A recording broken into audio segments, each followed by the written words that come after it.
Upon the completion of the tattoo, the first thing that we like to do is make sure that we clean it extremely well and then put a layer of the Saniderm over the top of it. Essentially what the Saniderm is a protective layer that will keep irritants and bacteria off of the surface of your tattoo while it's at its most vulnerable point. Usually after the application of a tattoo, you have about a 24 to 48 hour period where the tattoo is irritated and the body's histamine response has been elicited. So this product gives you a safety net while your body is healing the tattoo to not be irritated by additional factors environmentally. So the product itself goes on very easily.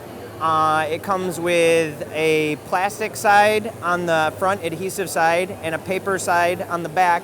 You peel the plastic side off, put the adhesive down on the tattoo, and then pull the backing off of it. The important part is to try to get the air bubbles out, and what I've been told the best way to do this is to start from the center and gently apply pressure on the bandage as you're putting it on the tattoo in an outward motion to the outer edges of the tattoos so that you push any trapped air out of the bandage. Now the bandage itself, the coolest thing in my opinion about this is that it has tiny little holes in the bandage. They're big enough to allow oxygen to pass back and forth through the bandage so that your tattoo's not going to become septic while it's underneath the bandage. But those holes are small enough that it will keep bacteria off the surface of the tattoo, and it will also keep a lot of irritants and things at bay. To me, that's the biggest part of healing out your tattoo is getting through that little window of the irritation. So other things that you can do to help yourself during that time period is to stay hydrated. You're going to want to take anti-inflammatories if you have a larger tattoo.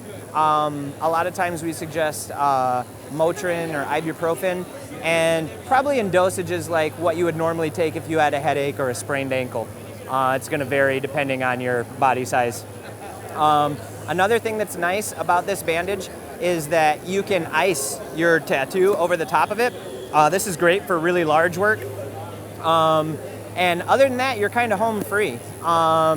The bandage itself can be removed pretty easily, and you can buy it in rolls so that if you use it for a day and the bandage becomes compromised for some reason, if it leaks fluid or say a corner peels back, maybe it's torn, you can take it off really easily yourself, thoroughly wash the tattoo, and reapply a new layer.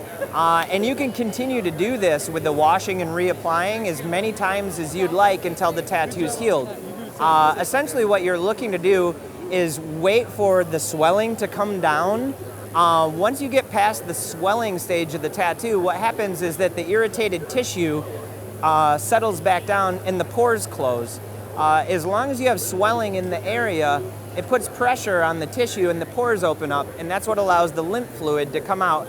And the lymph fluid, if it's allowed to harden and adhere to the top layer of damaged tissue, causes a scab. The amount of that that's allowed to build up on the damaged tissue from the application is what will determine the thickness of a scab that builds. So, ideally, scabs are fine to heal a wound. Your body makes them for a reason, but we want to keep as much tissue as possible during the healing of a tattoo. So we're going to kind of trick your body into healing this like a contusion as opposed to an abrasion. When you have an abrasion, your body creates a scab, and then your body will shed the scab when you no longer need it. That's, like I said, fine for your body, but not the best for tattoos. What we want to do is trick your body into not making that scab at all. And the way that we do that is with this product, because it basically acts like skin. It keeps your lymph fluid from drying underneath the bandage and gives you an opportunity to kind of skip past the hard or sometimes panic-inducing, depending on how familiar you are with tattoo healing, process of healing out a tattoo.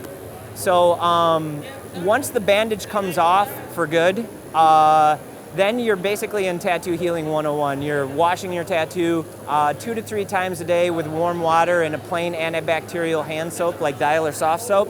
Ideally, the fewer ingredients, the better. And then you're using a moisturizer. I like something like Aquaphor, a healing salve that's very light and has a low petroleum count and few other ingredients in it. But a lot of times, if you're past that 48 to 72 hour window, if you like a white lotion or whatever type of a moisturizer works best for your body, you can do that. But again, it's going to be 2 to 3 times a day throughout the day, accompanying a washing. So when you moisturize a tattoo, the key is that you don't want to have a standing field of moisturizer on the surface of your tattoo. You don't want to suffocate the tissue.